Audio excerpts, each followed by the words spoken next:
Hello, everybody, and welcome to this week's Bodacity Show. I'm your hostess with the mostest, Jeanette Anderson, and I sound a little scratchy today because I just got back from the Marketers Cruise, and I have been networking until 3:30 and 4:30 in the morning and talking way too much. So I just sound like I probably smoked 10 packs of Marlboros or something, but all is well. And I'm here with the fabulous Heather Leah, who is a brilliant woman. I'm so excited to bring her to you guys today because I know her and I love working with her. And she's written a great book that I personally am working on. Oh, and I have to tell you, Heather, I kind of plagiarized you in my 30-second intro on the cruise ship. There's 358 of us, and everyone had 30 seconds.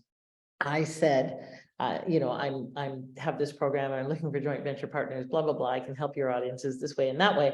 And then I said, and I'm also looking for the ultimate joint venture. I'm looking for either Mr. Right or Mr. Right Now. I'd settle for either right now. And so I did use it and it didn't actually work. I didn't get either Mr. Right or Mr. Right Now, but I'm still ever hopeful. So we'll talk some more about that today. So welcome. I'm glad you're here. And I'm going to tell you guys Heather's official bio here, and then we're just going to launch in and have a great talk about love, relationships, finding the one, finding and being the one, Mr. Right or Mr. Right Now. So we'll talk.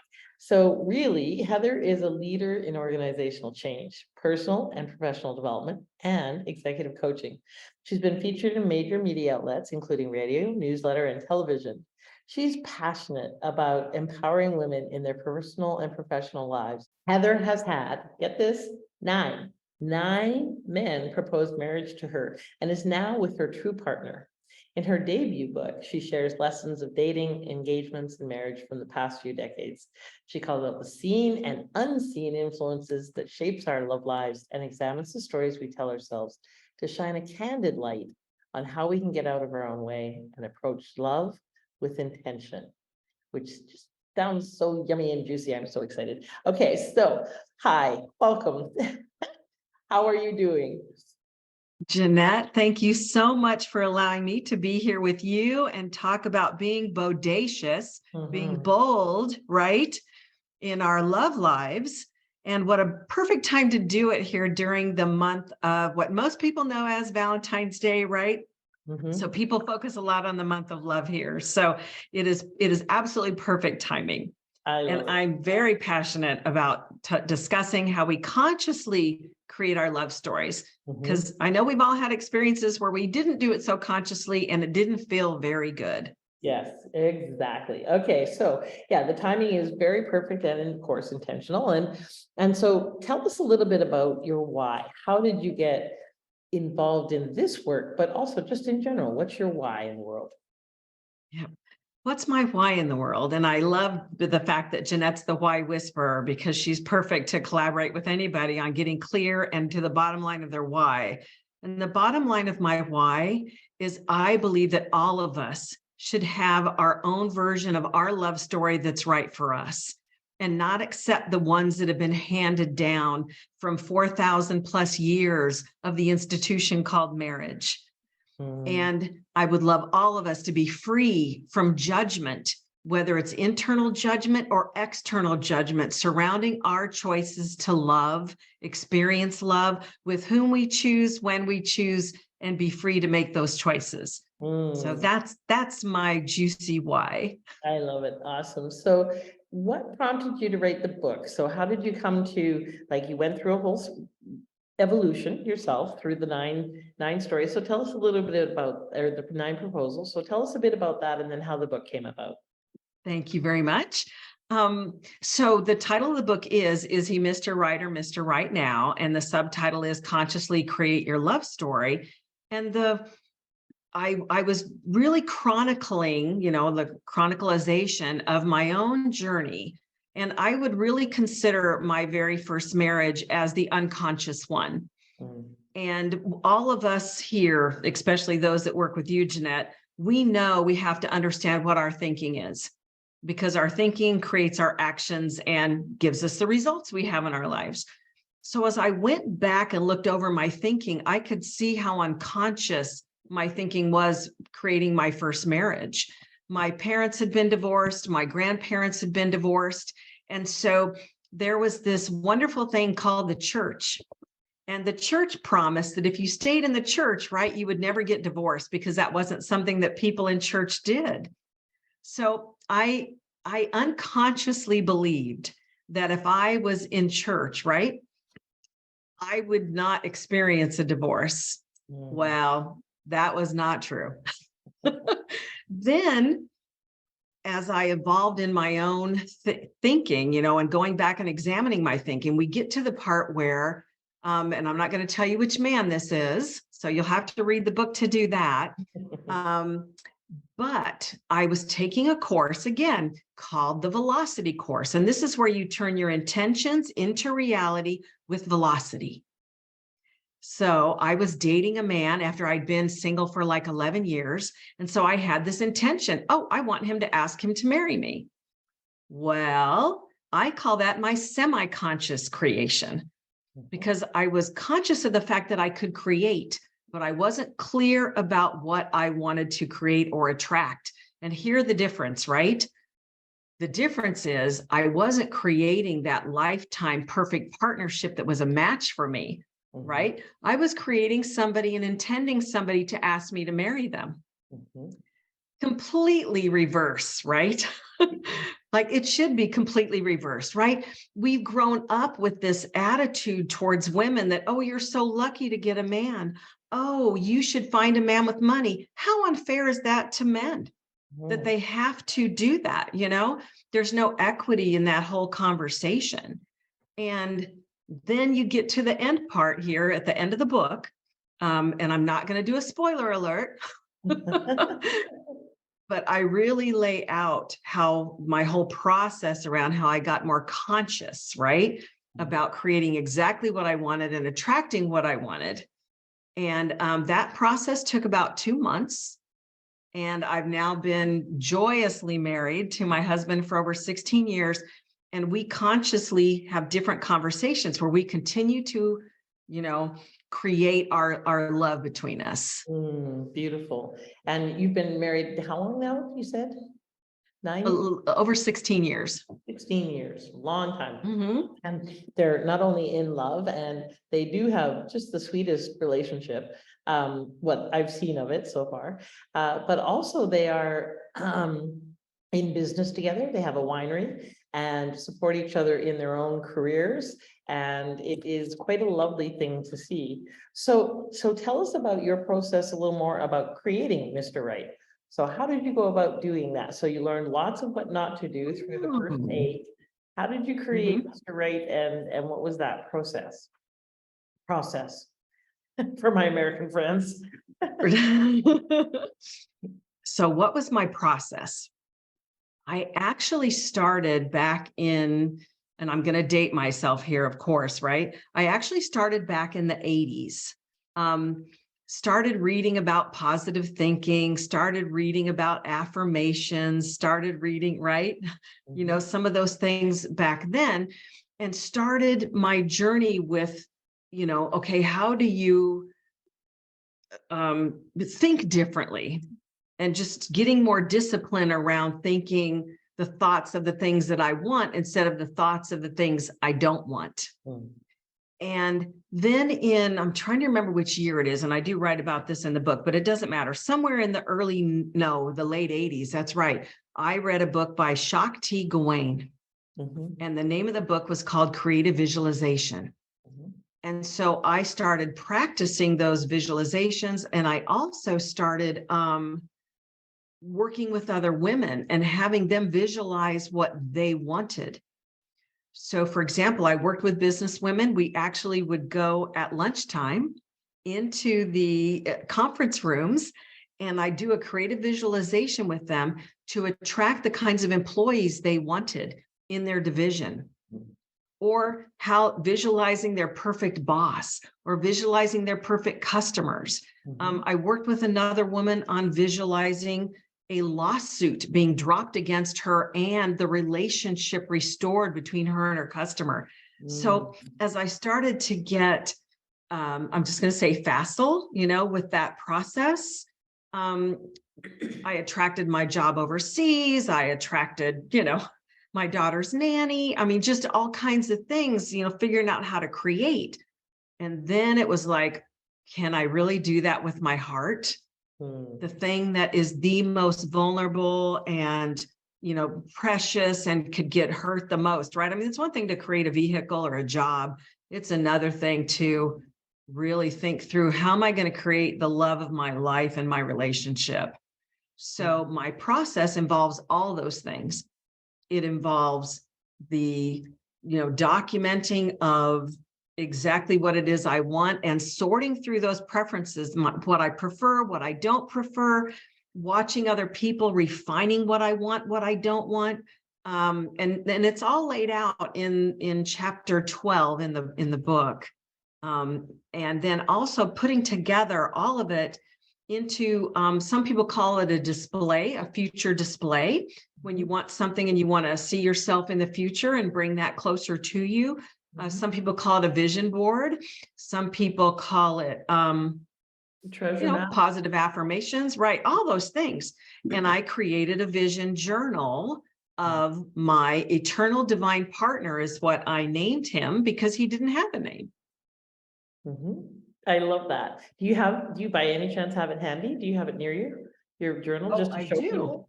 Okay, because it's so cool, y'all. It is a work of art, and it is the art of attraction, that she really did work on this, and with some tremendous investment and intentionality. So just show us like a couple of pages or something. I know. Sure. You'll also see these copied in the back of the book. Again, is he Mr. Right or Mr. Right now? But this journal is you can see how worn it all is. But yeah, because it's a good 17, 18 years old. Yeah. So this first piece, so part of the affirmation process on the top here is I wrote, because this is a very conscious creation, I didn't want this to be one-sided. I wrote, I have an eternal love affair with my divine partner, and he has an eternal love affair with me. So I have a picture of a couple that looks pretty in love there. I love it. And so your book is like a treasure map, but it's got words and poems and pictures and written intentions. It's a beautiful work of art in and of itself. And so how many qualities and characteristics did you write down of who this person was you were calling in or creating? Oh, great question. So there was actually 122 different components that I was interested in. And I got really clear about a lot of those, and being honest with yourself about what you want and what you don't want will make it a lot clearer and a lot easier for you to recognize whether he is Mr. Right or Mr. Right now. So what do you say to women who might be thinking, or men, or whoever is listening to this, in terms of attracting your partner?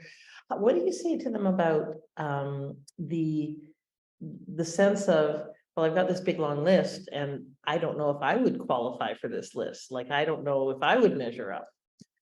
So what do you say to women about that? That's such a beautiful question.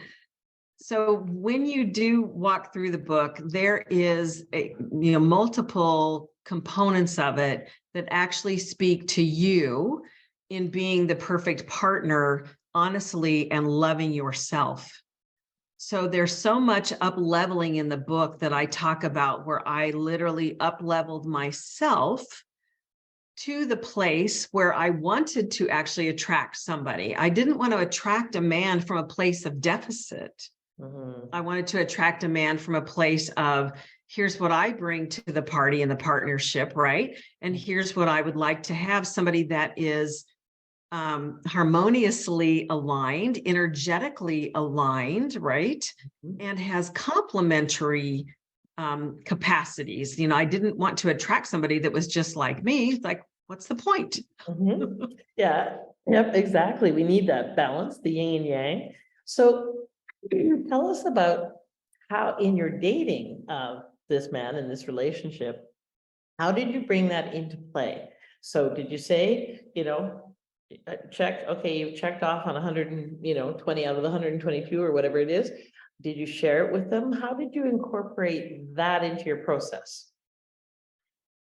How did I incorporate? I just want to make sure I get the question correct. How did you incorporate your intentional approach into your relationship? Did you just share it with him completely? Did you just do it on the side? And like, how did you involve him in that? Very good. So, from the very beginning, after I finished putting all the pieces together, meaning the pictures, the affirmations, the intentions of what I wanted to attract in a perfect partner that was good for me, because your list will look might look very different than mine. Was I did a very, I'm going to call it succinct and powerful statement. And that summarized the whole vision journal. Okay. And then I was inspired to actually put that statement on match.com. Now, other people might not be inspired to use those resources. Other people might want to hire a dating service. Other people might want to join meetup groups. Other people, however, people, because I never encourage anybody to just go get on a dating site. This is about the law of attraction, not the law of assertion. And in the law of attraction, you want to act from an inspired point of view, an inspired place. And I got the intuitive nudge to go put that profile on match.com. And it was very honest and transparent. No BS, right? No fluff.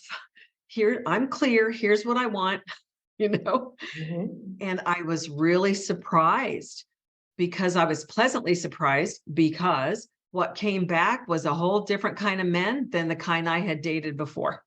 Awesome. Now, when we first started dating, it was the very next day. So we ended up, of course, back and forth on match.com. And then he sent me a note and asked me to lunch. So I met him for lunch, and that was our very first date.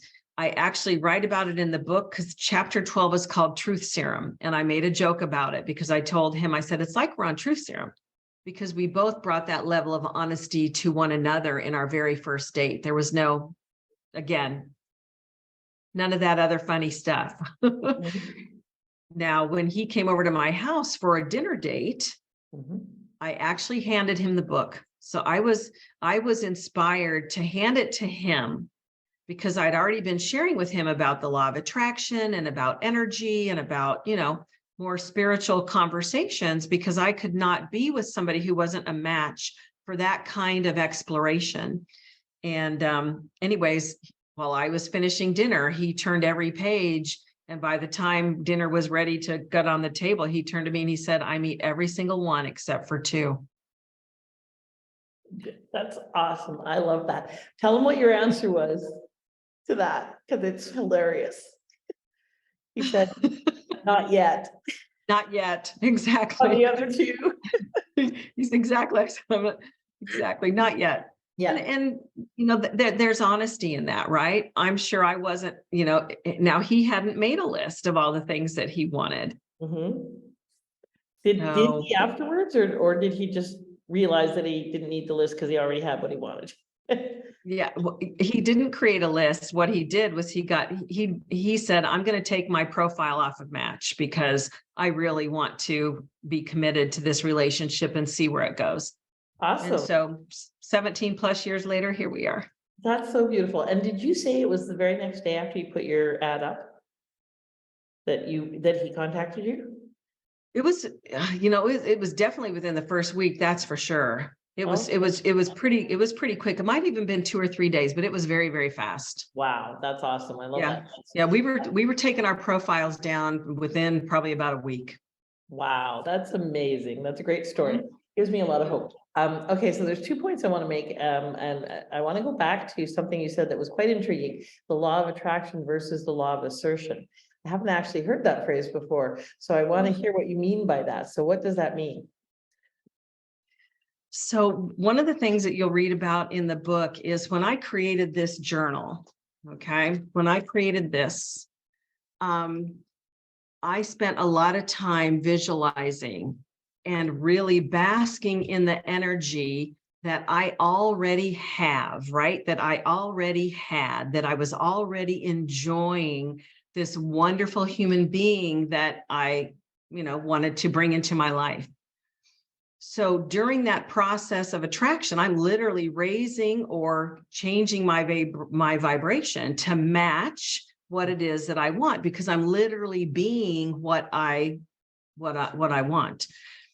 So notice I'm not going out and, knocking on people's doors and, where is he? Where is he? Yeah. Because that whole where is he, right? Or doing those kinds of things is more like asserting or trying to be assertive about it. But the law of attraction is, how does it come to me? And I take inspired action. I'm not in action just to be in action. I wasn't doing any of that. Right. I literally spent almost 2 months just sitting on my couch at night when I got home, and I would thumb through the pages of my journal there and just enjoy what this relationship was and what it was going to be. And I really just basked in every one of those pages. And I just kept on saying, my eternal divine partner, I have an eternal love affair with my divine partner, and he has an eternal love affair with me. Beautiful. Love that. Well, let's talk a little bit about specificity, and then we want to find out more about the book and where to get it. And the reason that I want to tell you a quick story from the Marketer's Cruise. We were talking about, because in my intro, I was joking and being funny, but somewhat. And I told them that I needed to be more specific this time, and that yes, there was an affiliate fee for introductions because it's a joint venture affiliate cruise. So anyway, got a lot of laughs, and it was memorable. And so someone came up and told me a story about a woman who had put together a list of 100 and some qualities and characteristics, or 90 something, that she wanted to meet in her partner. And she met this person, and they got along fabulously, and this person met all of this criteria. The only thing was, she happened to be a woman, and this woman thought she was looking for a man. And so she literally has now been with her for over 30 years, even though she was heterosexual when she went into that relationship, because this person was her person. But she did not specify man or woman. She didn't put down, I want a penis. She wasn't specific, and she got what she wanted, but she did not get what she thought she was going to get.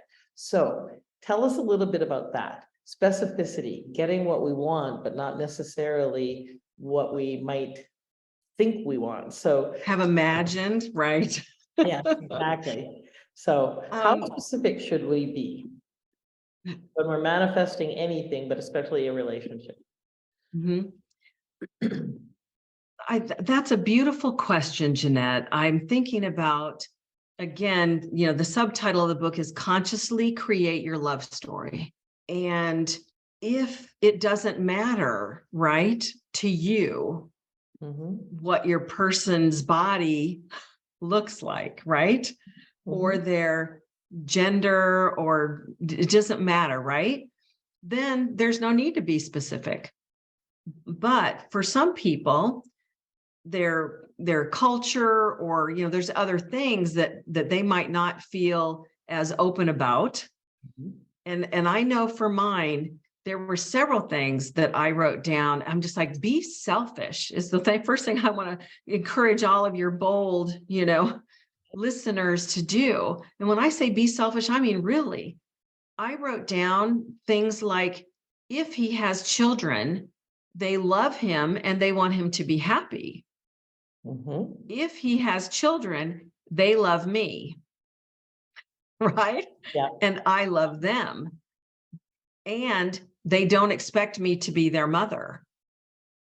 Okay. So I really got clear about him loving my daughter, and that she was thrilled to call him stepdad. So those things that I really wanted to create, right? I laid all those out. I wrote down that he welcomed a housekeeper, that he would welcome somebody to cook our food, Mm. So, I mean, I was really thinking about the future as, that he wanted to travel to all these places.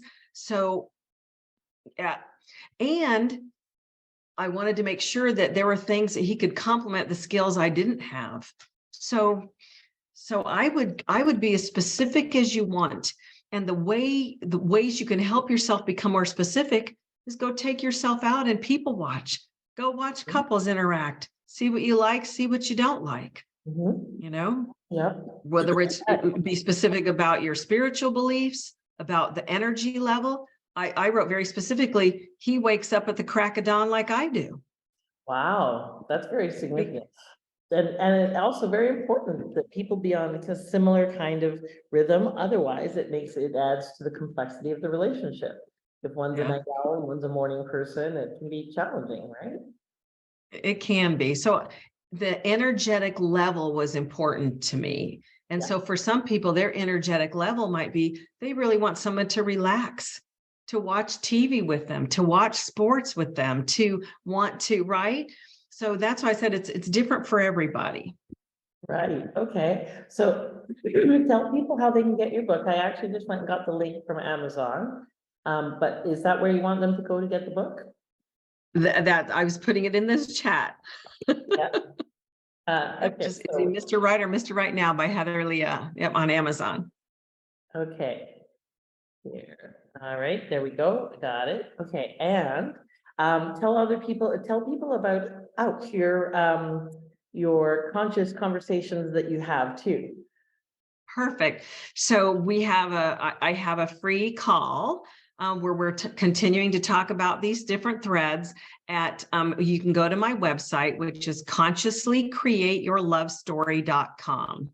Again, that's consciouslycreateyourlovestory.com. And you can sign up for the free calls where we're continuing to talk about a lot of things. Several Mhm. different topics have come up to continue to chat about, where I'll do a different topic each month. Okay, awesome. I love that. Is that a membership or is that a free conversation or how does that work? Do they sign up? It's free. It's a free conversation. All they gotta do is sign up and they can come to the call. Beautiful. So if you are looking for love, if you want to rekindle your love, if you are thinking that maybe you're moving towards looking for love or being open and willing, these are great conversations to come and participate in. Heather, as you can tell, is a very, very conscious, very intelligent, very heartful woman who is really, really committed to creating more love in the world, more conscious love in the world.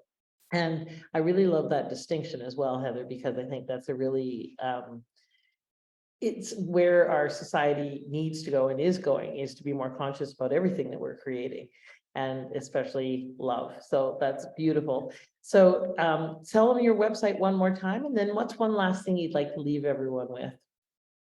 Perfect. So my website is consciouslycreateyourlovestory.com. Mhm. And the most important thing to love is yourself. Because when you love yourself deeply and unconditionally, you will attract the most amazing partner who will also love you deeply and unconditionally. So be bold, create the love story that you're in love with. So Mm. don't unconsciously assume one that's been handed down. Create the love story that you're in love with, because it's your love story. It's nobody else's. Thank you so much for the opportunity. I love it. Thank you so much. I don't even need to add anything to that. Start with loving you and be conscious about that too, so that you can attract in someone who loves you like you do. Oh, so lovely and juicy. Okay, now I'm getting really inspired about getting on this more in my life. So thank you so much, Heather. Happy Valentine's Day, everybody. And let tomorrow be, and all of this month, and for that matter, the rest of your life, a call to love yourself so that you have more to give. So thank you. Awesome. Have a great day, everybody. Go be Beauty. anxious and bold, and we'll see you all soon. Bye for now.